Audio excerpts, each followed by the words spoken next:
তা সেই যার কথা শ্রবণের জন্য পাগল হয়েছেন, যদি বাবা কখনো তাকে সাক্ষাৎ দেখতে পান, তাহলে কি আর এছাড় ঘরে যেতে মন চাইবে মা? হরিবল হরিবল। আহা,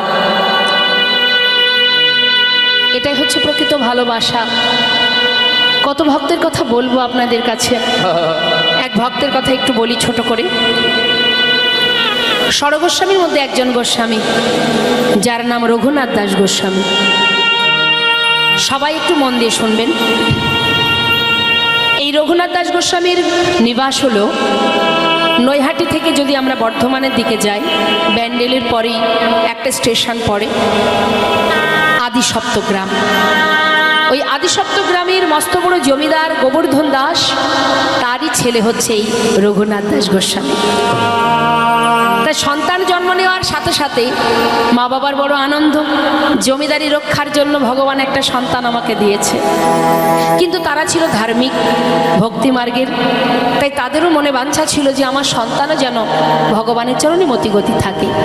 তাই নিজের স্ত্রীকে বলছে, দেখো, সন্তানকে যদি কৃষ্ণপদে মতিগতি করাতে হয়, তাকে ঘরে রেখে দিলে কি আর ভক্তি তৈরি হবে? তাকে সাধু গুরু বৈষ্ণবের সঙ্গ করাতে হবে, বৈষ্ণব সঙ্গ করাতে হবে, ভক্ত সঙ্গ করাতে হবে, চরণধূলি অঙ্গে মাখাতে হবে, কৃষ্ণ নাম শ্রবণ করাতে হবে। প্রতিনিয়ত যদি এইভাবে সে কৃষ্ণ কথা শ্রবণ করে, একদিন কৃষ্ণের চরণে তার নিশ্চয়ই ভক্তিমতি জন্মাবে। এ কথাটা সত্য মা।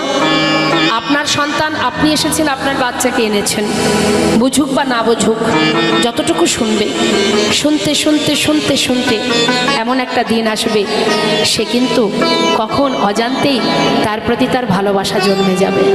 হ্যাঁ, তাই আজ দেখুন, প্রতিদিন মা ছেলেকে নিয়ে, সন্তানকে নিয়ে যেখানে যেমন আপনারা বসে আছেন, এই রকম ভক্ত সঙ্গ লাভ করে আর ভাগবত কথা শ্রবণ করায়।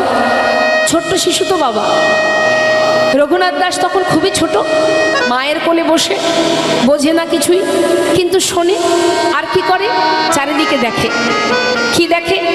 কেউ কাঁদছে, কেউ কৃষ্ণ কৃষ্ণ বলে চিৎকার করছে, কেউ আবার আলিঙ্গন করছে, এগুলো দেখে। ছোট্ট শিশু তো মা, এক দৃষ্টিতে তাকিয়ে থাকে। দেখতে দেখতে